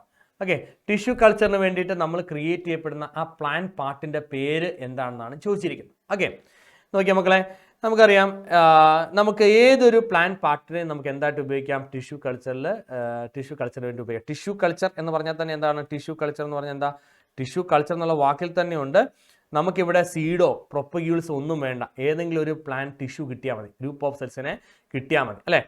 അപ്പോൾ ആ group of cells എന്ന് പറയുന്നത് എന്താണ്? ഒരു part of leaf ആവാം, അല്ലെങ്കിൽ പാർട്ട് ഓഫ് സ്റ്റെം ആകാം, ഏതെങ്കിലും ഒരു പാർട്ടാണ്, ഏതെങ്കിലും ഒരു, പ്രിഫറബിളി നമ്മൾ സാധാരണഗതിയിൽ ലീഫ് ഉപയോഗിച്ചാണ് ചെയ്യുക. ഓക്കെ, ആ പ്ലാന്റ് പാർട്ടിനെ നമ്മൾ വിളിക്കുന്ന പേരാണ് എക്സ്പ്ലാന്റ് എന്നാണ് വിളിക്കുക. എക്സ്പ്ലാന്റ്. ഓക്കെ, എന്താണ് എക്സ്പ്ലാന്റ് എന്ന് പറയുന്നത്? Plant part taken out for tissue കൾച്ചറിന് വേണ്ടിയിട്ട് ഉപയോഗിക്കുന്ന ഏതെങ്കിലും ഒരു പ്ലാന്റ് പാർട്ടിനെ നമ്മൾ വിളിക്കുന്ന പേരാണ് എക്സ്പ്ലാന്റ് എന്ന് വിളിക്കും. എക്സ്പ്ലാന്റ്. ഓക്കെ, അപ്പോൾ ഒന്നാമത്തെ അതിൻ്റെ ആൻസർ എന്ന് പറയുന്നത് എക്സ്പ്ലാന്റ് ആണ്. എക്സ്പ്ലാന്റ്. ഓക്കെ, അപ്പം ഈ ഒരു എക്സ്പ്ലാന്റിനെ നമ്മൾ ഒരു ന്യൂട്രിയൻ മീഡിയത്തിനകത്തേക്ക് കൊടുക്കുകയാണ്. ഓക്കെ, ഈ ഒരു എക്സ്പ്ലാന്റിനെ നമ്മൾ നന്നായിട്ട് എന്താണ് ഒരു സ്റ്റെറൈൽ ആയിട്ട് നമ്മൾ അതിനെ ഡിസിൻഫെക്റ്റൻ്റ് ഒക്കെ ആക്കി അതിനൊരു സ്റ്റെറൈൽ മീഡിയത്തിൽ നമ്മൾ വളർത്തുകയാണ്. അത് ന്യൂട്രിയൻ മീഡിയമാണ്. ആ ന്യൂട്രിയൻ മീഡിയത്തിലിരുന്ന് ഈ സെൽസിന് എന്ത് സംഭവിക്കും? The cells undergo D differentiation. Okay, undergoes de differentiation. എന്നാൽ നമുക്ക് ഡി ഡിഫറൻസിയേഷൻ എന്ന് പറഞ്ഞാൽ എന്താ? ഡി ഡിഫറൻസിയേഷൻ നമ്മൾ പഠിക്കുന്നതാണ്. ഇപ്പോൾ ലീവ് സെൽസ് എന്ന് പറഞ്ഞാൽ അതിനകത്ത് കൂടുതൽ എന്താണ്? മീസോഫിൽ സെൽസ് ആവാം, അല്ലെങ്കിൽ പാരങ്കീമ സെൽസ് ആവാം, അല്ലേ? ഈ പാരങ്കീമ സെൽസ് എന്ന് പറഞ്ഞാൽ എന്താ? ഡിഫറൻഷിയേറ്റഡ് സെൽസ് ആണ്. നിങ്ങൾ പ്ലാൻ ഗ്രോത്ത് ആൻഡ് ഡെവലപ്മെന്റിൽ പഠിക്കുന്നതാണ്. ഡിഫറൻസിയേഷൻ എന്ന് പറഞ്ഞാൽ എന്താ? ഒരു മെരിസ്റ്റമാറ്റിക് സെല്ല് അത് ഡിവൈഡ് ചെയ്തിരിക്കുന്ന ഒരു സെൽസ് ആണ്, ഗ്രൂപ്പ് ഓഫ് സെൽസ് ആണ് മെരിസ്റ്റമാറ്റിക് സെൽസ്. അത് ഫംഗ്ഷണൽ ആവുന്ന പ്രോസസ്സിനെയാണ് നമ്മൾ വിളിക്കുക ഡിഫറൻസിയേഷൻ എന്ന് വിളിക്കുക, അല്ലേ? അങ്ങനെ ഡിഫറൻഷിയേറ്റഡ് ആയിട്ട് നിൽക്കുന്ന സെൽസ് ആണ് പെർമനന്റ് സെൽസ്, അല്ലെങ്കിൽ നമ്മുടെ പാരങ്കീമ സെൽസ് എന്ന് പറയുന്നത്. അതിനെ നമ്മളൊരു ന്യൂട്രിയൻ മീഡിയത്തിലിട്ട് എന്താക്കി മാറ്റുകയാണ്? ഡി ഡിഫറൻഷിയേറ്റഡ് ആക്കി മാറ്റുകയാണ്. ഡി ഡിഫറൻഷിയേറ്റ് ആക്കി മാറ്റുക എന്ന് പറഞ്ഞാൽ നോർമലി ലീവ്സിന്റെ സെൽസ് എന്ത് ചെയ്യാറില്ല? ഡിവൈഡ് ചെയ്യാറില്ല, അല്ലെങ്കിൽ മീസോഫ് സെൽസ് ഡിവൈഡ് ചെയ്യാറില്ല. ആ സെൽസിനെ കൊണ്ട് നമ്മൾ ഡിവൈഡ് ചെയ്യിച്ച് അതിൻ്റെ നമ്മൾ തിരിച്ചെടുക്കും? ആ ഡിവിഷൻ കപ്പാസിറ്റി നമ്മൾ തിരിച്ചെടുക്കും. ആ പ്രോസസ്സിനെയാണ് നമ്മൾ ഡി ഡിഫറൻസിയേഷൻ എന്ന് വിളിക്കുക. അങ്ങനെ ഡി ഡിഫറൻഷിയേറ്റ് ചെയ്ത് കഴിഞ്ഞാൽ പിന്നെ ഇത് എന്തായിട്ട് മാറും? ഒരു ഗ്രൂപ്പ് ഓഫ് അൺഡിഫറൻഷിയേറ്റഡ് സെൽസ് ആയിട്ട് മാറും. ഓക്കെ, അപ്പം it undergoes de differentiation to form എന്താണ്? Form a group of undifferentiated cells. Okay, group of undifferentiated cells. ഈ അൺഡിഫറൻഷിയേറ്റഡ് സെൽസ് എന്ന് പറഞ്ഞാൽ എന്തായിരിക്കും? ആക്റ്റീവ്ലി ഡിവൈഡിങ് ആയിട്ടുള്ള സെൽസ് ആണ്, അല്ലെ? ഒരു തരത്തിൽ പറഞ്ഞാൽ മെരിസ്റ്റമാറ്റിക് സെൽസ് എന്നൊക്കെ നമുക്ക് വിളിക്കാം, അല്ലെ? കാരണം ഇവരിപ്പോൾ എന്ത് ചെയ്തുകൊണ്ടിരിക്കുന്നതാണ്? ഒരിക്കൽ ഫംഗ്ഷനിൽ ആയിരുന്ന സെൽ അത് പിന്നെ എന്തായിട്ട് മാറി? അത് പിന്നെ ഡി ഡിഫറൻഷിയേറ്റ് ചെയ്ത് പിന്നെ ഡിവൈഡ് ചെയ്തിരിക്കുന്ന സെൽസ് ആയിട്ട് മാറി. മനസ്സിലാകണ്ടോ? അപ്പോൾ ആ ഒരു കോൺസെപ്റ്റിൽ നമുക്ക് അതിന് എന്ത് പേര് വിളിക്കാം? നമുക്കതിനെ മെരിസ്റ്റമാറ്റിക് സെൽസ് എന്ന് വിളിക്കാം. പക്ഷേ ഇതിനെ നമ്മൾ വിളിക്കുന്ന പേരാണ് കാലസ് എന്നാണ് വിളിക്കുക. കാലസ്. ഓക്കെ, അപ്പോൾ എന്താണ് കാലസ് എന്ന് പറഞ്ഞാൽ? Callus is a group of undifferentiate അല്ലെങ്കിൽ mass of undifferentiate cells which is formed from the explant. Explant ഉണ്ടാകുന്ന അൺഡിഫറൻഷിയേറ്റഡ് മാസ് ഓഫ് സെൽസിനെയാണ് നമ്മൾ എന്ത് വിളിക്കുക? നമ്മൾ കാലസ് എന്ന് വിളിക്കാം. ഓക്കെ, അപ്പോൾ ഈ കാലസ് പ്രൊഡ്യൂസ് ചെയ്യുന്ന എവിടുന്ന? ഈ പറയുന്ന എക്സ്പ്ലാന്റിൽ നിന്നാണ്, അല്ലേ? എന്നിട്ട് നമ്മൾ അടുത്ത സ്റ്റെപ്പിൽ ഈ കാലസിനെ നമ്മൾ എവിടേക്ക് മാറ്റുന്നു? ഒരു ഷൂട്ടിംഗ് മീഡിയത്തിലേക്ക് മാറ്റുകയെന്ന് വിചാരിക്കാം. ഓക്കെ, നമ്മളൊരു ഷൂട്ടിംഗ് മീഡിയത്തിലേക്ക് മാറ്റുന്നു. Okay, transferring to a shooting medium. അപ്പോൾ ഷൂട്ടിംഗ് മീഡിയത്തിനകത്ത് എന്തുണ്ടാവും? ചില ഷൂട്ടിംഗ് ഹോർമോണുകൾ ഉണ്ടാവും, അല്ലേ? ആ ഷൂട്ടിംഗ് മീഡിയത്തിനകത്ത് ഈ ഷൂട്ടിംഗ് ഹോർമോണുകൾ എന്ത് പ്രൊഡ്യൂസ് ചെയ്യും? ഇതിങ്ങനെ പതുക്കെ ലീവ്സ് ഒക്കെ പ്രൊഡ്യൂസ് ചെയ്ത് എന്താക്കി മാറ്റും? ഒരു ഷൂട്ടാക്കി മാറ്റും. ഓക്കെ, മനസ്സിലാകുന്നുണ്ടോ? ഇനിയും എന്ത് വേണം? ഇനിയും റൂട്ട് വേണം, അല്ലേ? റൂട്ട് കിട്ടാൻ വേണ്ടി നമ്മൾ എന്ത് ചെയ്യുന്നു, ഈ ഷൂട്ടിംഗ് മീഡിയത്തിൽ നിന്നും ഇതിനെ മറ്റൊരു മീഡിയത്തിലേക്ക് മാറ്റുന്നു. ഓക്കെ, മറ്റൊരു മീഡിയത്തിലേക്ക് മാറ്റുന്നു വിച്ച് കണ്ടെയ്ൻസ് എന്താണ്, routing medium. Okay, routing medium എന്ന് പറഞ്ഞാൽ എന്താ, ഓക്സിൻസ് പോലൊക്കെയുള്ള ഹോർമോണുകളൊക്കെയുള്ള മീഡിയത്തെയാണ് നമ്മൾ റൂട്ടിംഗ് മീഡിയം എന്ന് വിളിക്കാം. ഓക്കെ, അവിടെ ശ്രദ്ധിച്ച്, അവിടെ ഈ ഷൂട്ട്സിന് എന്ത് ക്രിയേറ്റ് ചെയ്യപ്പെടുന്നു, റൂട്ട്സ് ഒക്കെ ഉണ്ടായി ഇതൊരു പ്ലാന്റ് ആയിട്ട് മാറും. ക്ലിയർ ആയോ, മനസ്സിലാകുന്നുണ്ടോ? എന്നിട്ട് നമ്മൾ ഇതിനെ എന്തിലേക്ക് മാറ്റണം, ഹാർഡനിങ് എന്ന് പറയുന്ന പ്രൊസീജിയറിലേക്ക് മാറ്റും. എന്താണ് ഹാർഡനിങ് എന്ന് പറഞ്ഞു കഴിഞ്ഞാൽ, ഹാർഡനിങ് എന്ന് പറഞ്ഞു കഴിഞ്ഞാൽ ഈ ഒരു പ്ലാന്റിനെ നമ്മൾ എന്ത് ചെയ്യുന്നു, നമ്മൾ പുറത്ത് നമ്മുടെ സാധാരണ ഇതിപ്പോൾ ടെസ്റ്റ് ട്യൂബിനകത്താണ് ഇരിക്കുന്നത് അല്ലേ, ഇതിനെ നമ്മൾ അക്ലിമറ്റൈസേഷനിലേക്ക് അല്ലെങ്കിൽ പുറത്തുള്ള എക്സ്റ്റേണൽ കണ്ടീഷനിലേക്ക് മാറ്റാനായിട്ട് നമ്മൾ പോവാണ്. അതിൻ്റെ ഭാഗമായിട്ട് നമ്മൾ ചെറിയ റൂം ടെമ്പറേച്ചറൊക്കെ മാറ്റി പതുക്കെ നമ്മുടെ അറ്റ്മോസ്ഫിയർ കണ്ടീഷനിലേക്ക് എക്സ്പോസ്ഡ് ആക്കി അതിനെ നാച്ചുറൽ ആയിട്ടുള്ള ഒരു പോട്ടിലേക്കോ അല്ലെങ്കിൽ ഒരു സോയിലേക്കോ മാറ്റുന്ന, ചെറിയ ലൈറ്റൊക്കെയുള്ള, ഒരുപാട് ലൈറ്റും പ്രശ്നങ്ങളൊന്നും ഇല്ലാത്ത, എന്നാൽ ഒരു ഒപ്റ്റിമം കണ്ടീഷൻസ് ഒക്കെ കൊടുത്തുകൊണ്ട് ഷെയ്ഡ് നെറ്റ് ഒക്കെ കൊടുത്തുകൊണ്ട് നമ്മൾ അതിനെ ക്യൂർ ചെയ്തെടുക്കുന്ന ഒരു പ്രോസസ്സിനെ നമ്മൾ ഹാർഡനിങ് എന്ന് വിളിക്കാം. ഓക്കെ, അപ്പോൾ ഇതാണ് ടിഷ്യൂ കൾച്ചറിൻ്റെ ഒരു ബേസിക് സ്റ്റെപ്പ് എന്ന് പറയുന്നത്. അപ്പോൾ അതിനകത്ത് നമ്മൾ തുടക്കത്തിൽ നമുക്ക് വേണ്ടുന്ന ആരാണ്, എക്സ്പ്ലാന്റ് ആണ്. ഓക്കെ, ഇനിയും അടുത്തൊരു പാർട്ട് നോക്കാം, ബി പാർട്ട് നോക്കാം. The capacity to generate a whole plant from any plant cell is called. ഇവിടെ നമ്മൾ നോക്കിക്കേ, ഇവിടെ നമ്മൾ ഈ ലീഫ് എടുത്തു അല്ലെ, ലീഫിൻ്റെ ചെറിയൊരു ഭാഷമാണ്, അതിനകത്ത് കൂടുതലും പാരഗീമ സെൽസ് ആണ്, മീസോഫിൽ സെൽസ് ആണ് അല്ലെ. നമ്മൾ ഇപ്പോൾ ഡൈക്കോട്ട് ആയിട്ടുള്ള ഒരു ലീഫാണ് എടുക്കുന്നതെങ്കിൽ നമുക്ക് അതിനകത്ത് മുകളിൽ അപ്പർ പാലിസേഡ് അല്ലെ, ലോവർ സ്പോഞ്ച്, ഇതെല്ലാം മീസോഫിൽ സെൽസ് ആണ്, പാരഗീമ സെൽസ് ആണ്. ഈ പാരഗീമ സെൽ ഇപ്പോൾ ഡിഫറൻഷിയേറ്റ് ചെയ്ത് എന്തായിട്ട് മാറിയിരിക്കുന്നു, പലതരത്തിലുള്ള പ്ലാന്റ്സ് ആയിട്ട് മാറിയിരിക്കുകയാണ് അല്ലെ, കുറേ പ്ലാന്റ്സ് ആയിട്ട്. അപ്പോൾ ഈ പ്ലാന്റിനകത്തൊക്കെ പാരഗീമ സെൽസ് മാത്രമാണോ ഉള്ളത്? അല്ല, മനസ്സിലാകുന്നുണ്ടോ? ഇതൊരു പ്ലാന്റ് ആയിട്ട് മാറിക്കഴിഞ്ഞപ്പോൾ അതിനകത്ത് പാരഗേമയുണ്ട്, കോളഗേമയുണ്ട്, സ്ക്ലീറഗേമയുണ്ട് അല്ലെ, സൈലമുണ്ട്, ഫ്ലോയും ഉണ്ട്, അങ്ങനെ പല തരത്തിലുള്ള ഡിഫറെൻറ്റ് ടൈപ്സ് ഓഫ് സെൽസ് ഇതിനകത്ത് ഇപ്പോൾ ഉണ്ട് അല്ലെ.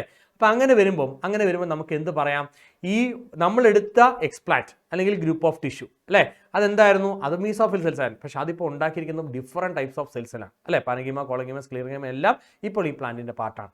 അപ്പോൾ അവിടെ പറയുന്നത് ഒരു സെല്ലിന് അല്ലെങ്കിൽ ഒരു ഗ്രൂപ്പ് ഓഫ് സെൽസിന് അല്ലെങ്കിൽ ഒരു സെല്ലിന് ഒരു കംപ്ലീറ്റ് പ്ലാന്റ് ആയിട്ടോ ഓർഗനായിട്ടോ മാറാനുള്ളൊരു കഴിവുണ്ട് അല്ലേ. ആ ഒരു കഴിവിനെ നമ്മൾ വിളിക്കുന്ന പേരാണ് ടോട്ടി പൊട്ടൻസി എന്ന് നമ്മൾ വിളിക്കും, ടോട്ടി പൊട്ടൻസി. ഓക്കെ, ഇപ്പം എന്താണ് മക്കളെ ടോട്ടി പൊട്ടൻസി എന്ന് പറഞ്ഞാൽ, capacity to generate a whole plant from any plant cell. ഏതെങ്കിലും ഒരു പ്ലാന്റ് സെല്ലിൽ നിന്നും അല്ല, ഇപ്പം നമ്മളിപ്പോൾ ഒരു ലീഫ് വെച്ച് കൊടുത്തു, ആ ലീഫിനകത്തെ എല്ലാ സെല്ലുകളും നമ്മൾ ഡിഫറൻഷിയേറ്റ് ചെയ്തെടുത്തു. ഇനി ഒരു സെല്ല് കിട്ടിയുള്ളെങ്കിലും ആ സെല്ല് ഉപയോഗിച്ച് വേണമെങ്കിൽ നമുക്ക് എന്ത് ചെയ്യാം, അത് മൾട്ടിപ്ലൈ ചെയ്ത് കാലസ് ആക്കി മാറ്റി ആ കാലസിനെ ഉപയോഗിച്ച് നമുക്ക് ഈ പ്ലാന്റ് കൾച്ചർ ചെയ്തെടുക്കാനായിട്ട് പറ്റും അല്ലേ.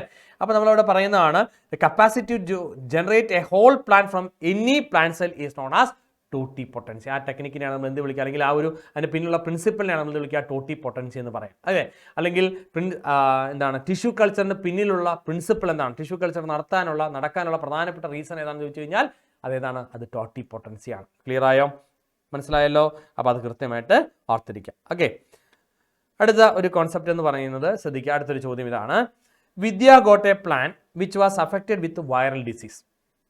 Her objective is to raise a disease-free plant അല്ലെങ്കിൽ virus-free plant from this infected plant through tissue culture. Okay, അതായത് വിദ്യയ്ക്ക് ഒരു പ്ലാന്റ് കിട്ടി, ആ പ്ലാന്റിൽ എന്തുണ്ടായിരുന്നു, ഒരു വൈറൽ ഇൻഫെക്ഷൻ ഉണ്ടായിരുന്നു, ആ പ്ലാന്റ്സിൻ്റെ മൊത്തം ഒരു തരത്തിലുള്ള വൈറൽ ഇൻഫെക്ഷൻ ബാധിച്ചിട്ടുണ്ട്. Okay, but her objective is to raise a disease free plant, ഒരു ഡിസീസ്-ഫ്രീ പ്ലാന്റ് അദ്ദേഹത്തിന് ഉണ്ടാക്കിയെടുക്കണം അല്ലേ. അങ്ങനെയാണെങ്കിൽ അതിൻ്റെ ഏത് പ്ലാന്റ് പാർട്ട് ഉപയോഗിച്ച് കഴിഞ്ഞാൽ ഇങ്ങനെ ഒരു ഡിസീസ് റെസിസ്റ്റൻ്റ് ആയിട്ടുള്ള ഒരു റീജിയനെ അല്ലെങ്കിൽ പ്ലാന്റ്സിനെ കിട്ടും എന്നാണ് ചോദിച്ചിരിക്കുന്നത്. എക്സ്പ്ലാന്റ് ആയിട്ട് എന്തെടുക്കണം? ഉദാഹരണം പറഞ്ഞാൽ വിദ്യ എക്സ്പ്ലാന്റ് ആയിട്ട് ലീഫിനെ എടുക്കാമെന്ന് വിചാരിക്കാം.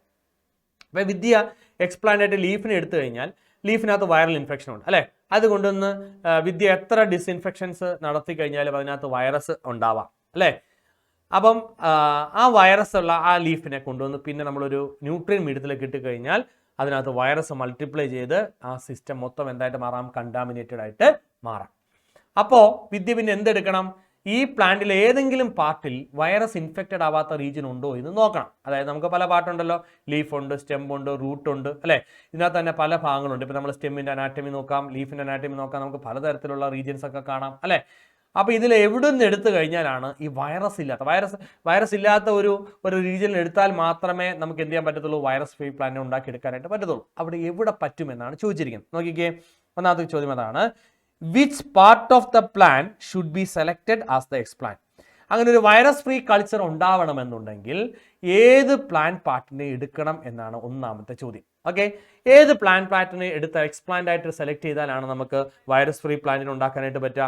അത് ചോദിക്കണമെങ്കിൽ, അതറിയണമെങ്കിൽ നമ്മൾ മനസ്സിലാക്കേണ്ട ഒരു കാര്യം എന്ന് പറഞ്ഞു കഴിഞ്ഞാൽ ഏത് പ്ലാന്റ് പാർട്ടിനെയാണ് വൈറസ് ഇൻഫെക്റ്റഡ് ആവാത്തത് എന്നുള്ളതാണ്. ഓക്കെ, വൈറസ് ഇൻഫെക്റ്റഡ് ആവാത്ത പ്ലാന്റ് ഏതാണ്? വൈറസ് ഇൻഫെക്റ്റഡ് ആവാത്ത പ്ലാന്റ് എന്ന് പറയുന്നത് മെരിസ്റ്റമാറ്റിക് ടിഷ്യൂസ് ആണ്. Meristematic tissue. Okay, meristematic tissue. Okay, എവിടെയൊക്കെയാണ് മക്കളെ നമ്മൾ മെരിസ്റ്റമാറ്റിക് ടിഷ്യൂസ് ഇതിനകത്ത് കാണാൻ പറ്റുക? പ്രധാനമായിട്ട് നമുക്ക് റൂട്ടിന്റെ ടിപ്പിൽ കാണാം അല്ലെ. റൂട്ടിന്റെ ടിപ്പിൽ കാണുന്ന മെരിസ്റ്റം സംബന്ധിച്ച് വിളിക്കാം റൂട്ട് എപ്പിക്കൽ മെരിസ്റ്റം അല്ലെ. റൂട്ട് എപ്പിക്കൽ മെരിസ്റ്റം പറയാം. അതുപോലെ തന്നെ നമ്മുടെ സ്റ്റെമ്മിന്റെ ടിപ്പിൽ, ഷൂട്ടിന്റെ ടിപ്പിൽ നമുക്ക് എന്ത് കാണാം? ഷൂട്ട് എപ്പിക്കൽ മെരിസ്റ്റംസ് കാണാം. ഷൂട്ട് എപ്പിക്കൽ മെരിസ്റ്റം അല്ലെ. അപ്പോൾ റൂട്ട് എപ്പിക്കൽ മെരിസ്റ്റം ഉണ്ട്, ഷൂട്ട് എപ്പിക്കൽ മെരിസ്റ്റംസ് ഉണ്ട്.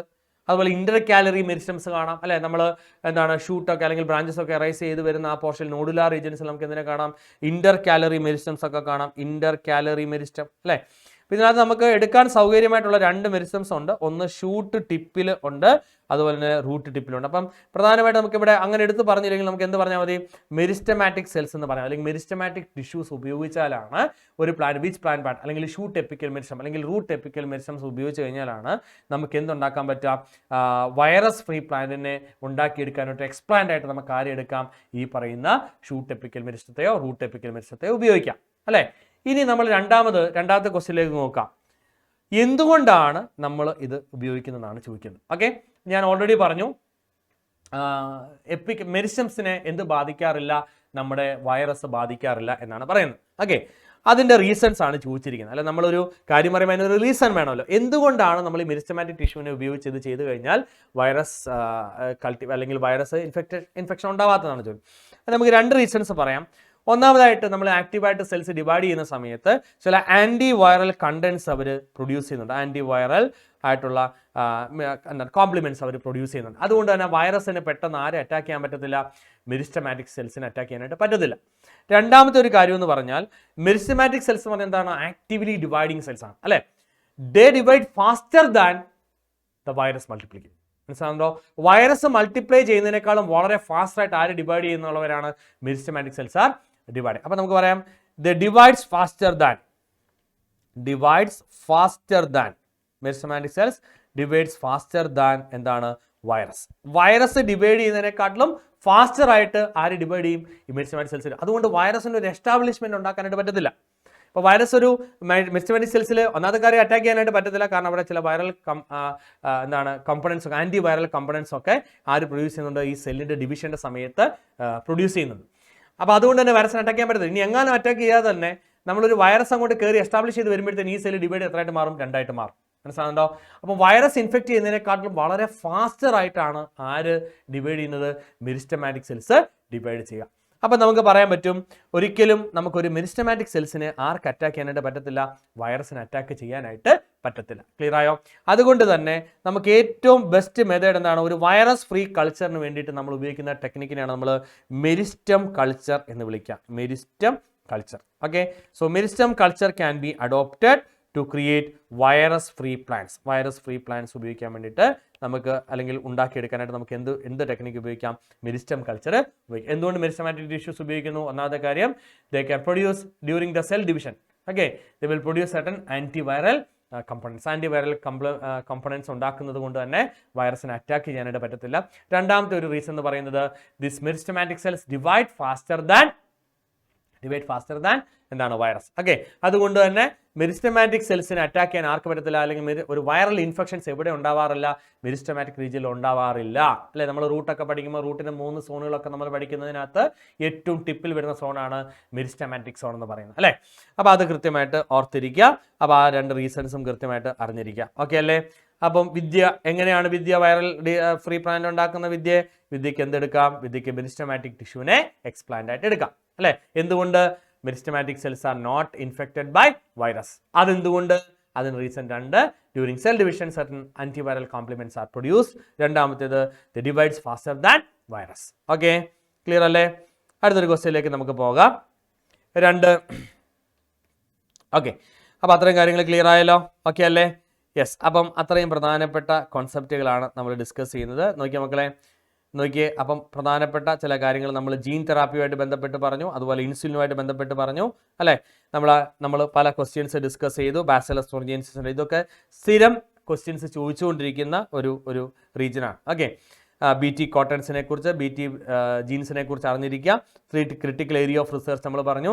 അതുപോലെ തന്നെ പ്രോ ഇൻസുലിൻ, മെച്ചുർ ഇൻസുലിൻ നമ്മളെ വ്യത്യാസം നമ്മൾ പറഞ്ഞു. അവിടെ ഓർത്തിരിക്കുക, ഒരു ഇൻസുലിനകത്ത് ശരിക്കും പറഞ്ഞാൽ 3 ഡൈസൾഫൈഡ് ബോണ്ടുകളുണ്ട്. അതിൽ ഒരെണ്ണം എന്ന് പറയുന്നത് ഇൻട്രാ ചെയിനിലും, ഇൻട്രാ ചെയിൻ എന്ന് പറഞ്ഞാൽ എന്താ, വിതിൻ ചെയിൻ അല്ലേ, 2 എണ്ണം ഇന്റർ ചെയിനുമാണ്. അപ്പോൾ ഈ ഇന്റർ ചെയിൻ ഡൈസൾഫൈഡ് ബോണ്ട് വന്നിട്ടാണ് ഒരു ഇൻസുലിൻ എന്തായിട്ട് മാറുന്നത്, ഒരു മെച്ചുർ ഇൻസുലിനായിട്ട് മാറുന്നത്. പിന്നീട് നമ്മൾ ജീൻ തെറാപ്പിയെക്കുറിച്ച് പറഞ്ഞു. ജീൻ തെറാപ്പിയിൽ നമ്മൾ ആദ്യമായിട്ട് നമ്മൾ ഉപയോഗിച്ചത് അഡിനോസിൻ ഡിഅമിനേസ് ഡെഫിഷ്യൻസിക്കെതിരെയാണ്.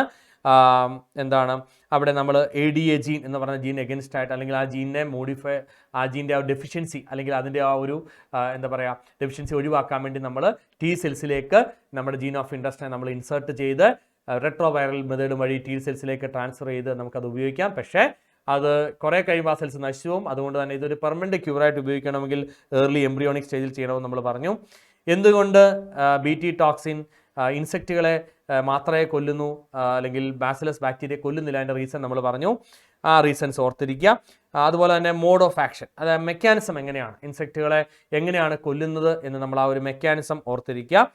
ആ മെക്കാനിസം വളരെ ഇമ്പോർട്ടൻ്റ് ആണ്. അതുപോലെ തന്നെ പ്രോ ഇൻസുലിനും മെച്ചുർ ഇൻസുലിനും തമ്മിലുള്ള പ്രധാനപ്പെട്ട 3-4 ഡിഫറൻസുകൾ നമ്മൾ പറഞ്ഞു. ഓക്കെ, അപ്പോൾ ഇത്രയും പ്രധാനപ്പെട്ട കാര്യങ്ങളാണ്. അതുപോലെ തന്നെ നമ്മൾ എന്താണ് എക്സ്പ്ലാന്റ് എന്ന് പറഞ്ഞു, എന്താണ് ടോട്ടിപൊട്ടൻസി എന്ന് പറയുന്ന ഒരു കൺസെപ്റ്റ് നമ്മൾ എക്സ്പ്ലെയിൻ ചെയ്തു.